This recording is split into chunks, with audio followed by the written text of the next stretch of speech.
यानंतर बातमी नांदेडमधल्या नांदेडच्या हदगाव तालुक्यातल्या शिबद्रा इथं 1,30,00,000चा कोल्हापुरी बंधारा भ्रष्टाचाराच्या पुरामध्ये वाहून गेल्याचं समोर आलंय। एका लाथेने बंधाऱ्याच्या पिलर पत्त्यासारखा कोसळत असल्याचा व्हिडिओ व्हायरल झाला असून झी24 तासच्या टीमनं या निकृष्ट कामाचा ग्राउंड रियालिटी चेक केला। बघूया नेमकं काय समोर आलं। केवळ एक लाथ मारली तरी कोट्यावधींच्या बंधाऱ्याचा पिलर मातीसारखा उखडून पडतोय। हा धक्कादायक आणि संतापजनक प्रकार आहे नांदेडच्या हदगाव तालुक्यातल्या शिबदरा इथला। तब्बल 1,30,00,000 रुपये खर्चून 2 वर्षांपूर्वी हा कोल्हापुरी बंधारा बांधण्यात आला होता। पण या व्हायरल व्हिडिओने शासकीय यंत्रणेचा आणि कंत्राटदाराचा बोगस कारभार अवघ्या काही सेकंदात चव्हाट्यावर आणलाय। आमची एक तक्रार आहे की बाबा या बंधाऱ्याचे आतापर्यंत गेट बसवण्यात आलेले नाही। शेतकऱ्यांचा 1% तर फायदाच नाही। सरकार करोडो रुपये शेतकऱ्याच्या आणि गावाच्या विकासासाठी खर्च करतोय, मात्र तो पैसा पाण्यात चालला।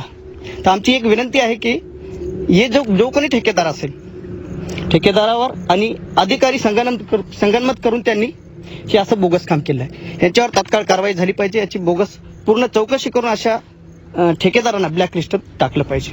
हा व्हिडिओ समोर आल्यानंतर झी24 तासच्या टीमने थेट घटनास्थळी जाऊन पाहणी केली, तेव्हा परिस्थिती आणखीनच गंभीर असल्याचं समोर आलं।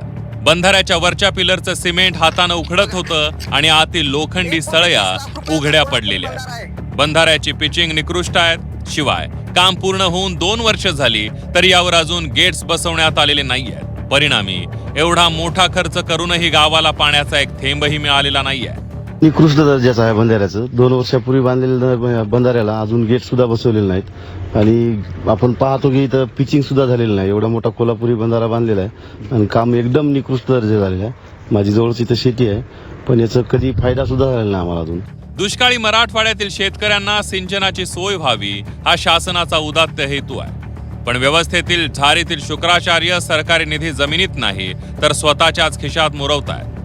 नांदेडसह संपूर्ण मराठवाड्यातून अशा निकृष्ट कामांच्या तक्रारी येत आहेत। त्यामुळे केवळ कागदोपत्री चौकशीचे फार्स न करता सरकारने अशा भ्रष्ट कंत्राटदार आणि अधिकाऱ्यांवर थेट फौजदारी गुन्हे दाखल करण्याची गरज आहे। पाणी अडवा पाणी जिरवा या उद्देशासाठी कोट्यवधी रुपये खर्चून शासन कोल्हापुरी बंधाऱ्यांची निर्मिती करतं, मात्र या कोल्हापुरी बंधाऱ्यांच्या माध्यमातून अशा प्रकारे निकृष्ट दर्जाचं काम करून बंधाऱ्यात पाणी नव्हे तर पैसा जिरवला जातो, याचं उदाहरण हदगाव तालुक्यातील या शिबदरा येथे समोर आलेलं आहे। आता शासनाने याची चौकशी करून दोषींवर कडक कारवाई करण्याची गरज आहे। सतीश मोहिते, झी24 तास, शिबदरा।